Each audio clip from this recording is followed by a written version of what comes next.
Today is Remembrance Day, and I'm spending it in Poland at the Auschwitz concentration camp. This camp was used by the Nazis to exterminate the Jews in World War II. What a place to be spending Remembrance Day. It says from 1940 to 1944, the camp authorities set up various farms, factories, and workshops in this area using prisoners as slave laborers. This building here was the main administration building where the prisoners were brought in.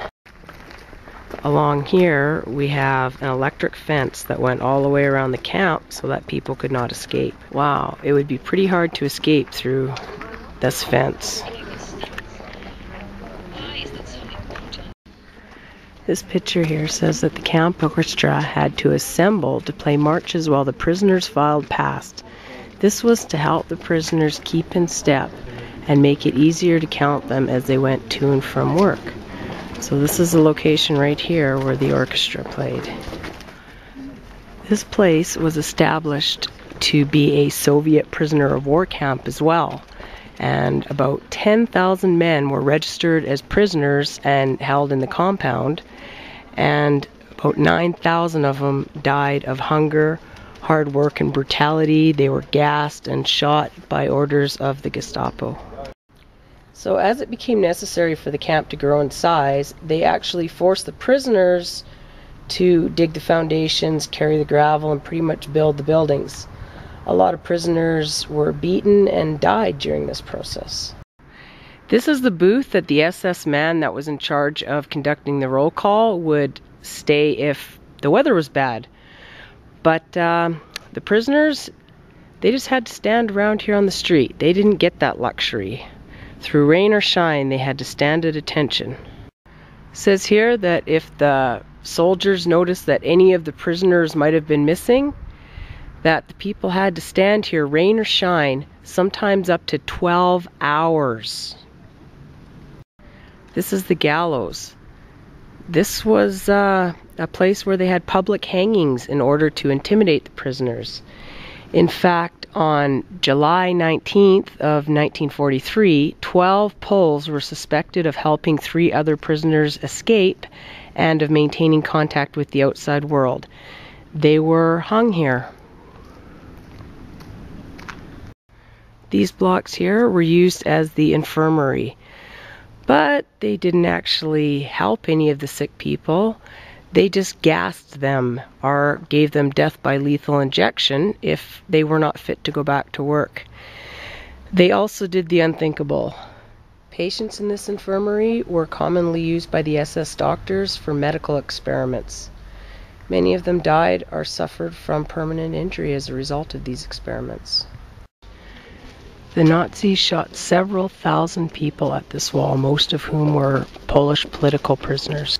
Okay, I'm going to enter the courtyard, and we have to maintain silence there so I can't talk, but I'm going to show you the post where prisoners were hung by their wrists with their arms twisted behind their backs and flogged. Right here. This is a memorial at the execution wall. This here is block 11. It was known as the death block. This was the jail where people were held. If they didn't follow camp rules, if they tried to help someone and feed them, like Poles from the outside world were held here. The prisoners assigned to burning the bodies of the dead were also housed here. Oh my God. Over the period between the 3rd and 5th of September 1941, the SS carried out experiments in the basement with Zyklon B in preparation for the mass murder of Jews.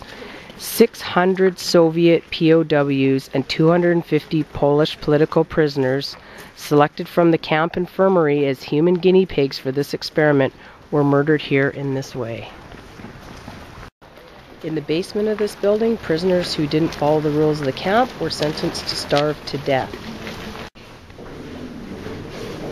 To replace the men who were selected for the cell in the first place.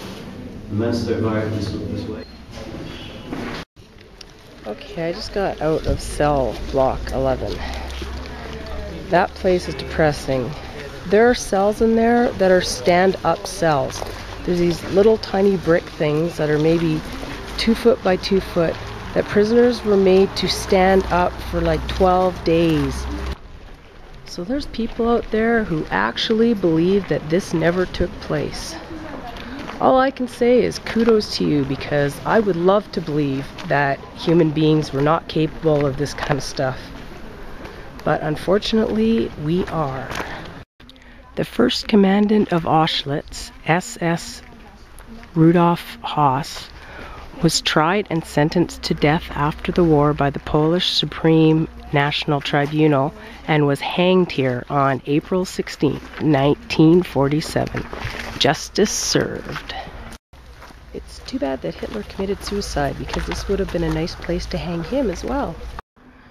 I bet a lot of people tried to get over those walls and get their freedom. When the SS realized the end of the war was near, they attempted to remove the evidence of the atrocities by dismantling the gas chambers and the crematorium and the other buildings. They burnt documents and they evacuated all those that could walk to the interior of Germany. Those who were not evacuated were liberated by the Red Army on January 27, 1945. I'm just reading this guidebook that I bought here, and it says that 1,100,000 Jews were brought to this camp. And according to the data, approximately 1.1 million people were also murdered here. I didn't get a chance to see this display, but apparently one of the most shocking ones is this. 2 tons of hair shaven from victims. And there, right there, is a picture of the gas chamber number 1 at Auschwitz. Of all the prisoners held captive here, a mere 7,000 survived. This camp was created for one purpose and one purpose only: the mass extermination of people.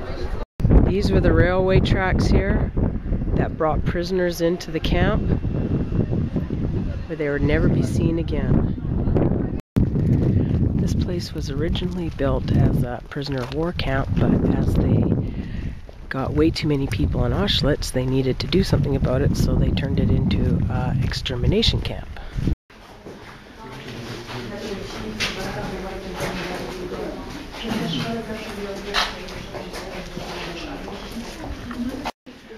This was one of the barracks where the people had to live until they went to the gas chamber. These were the toilets they made them go in, and there were no drains. They actually forced the people to clean them out manually.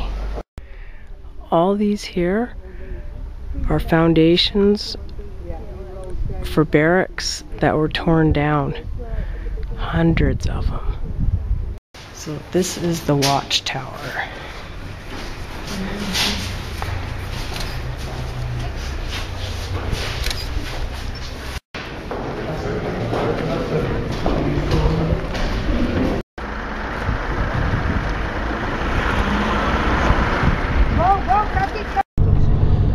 Well, my tour is over, and I just want to wish everyone a happy Remembrance Day, and please take a moment of silence to remember our fallen soldiers who help protect the world from sick bastards like these.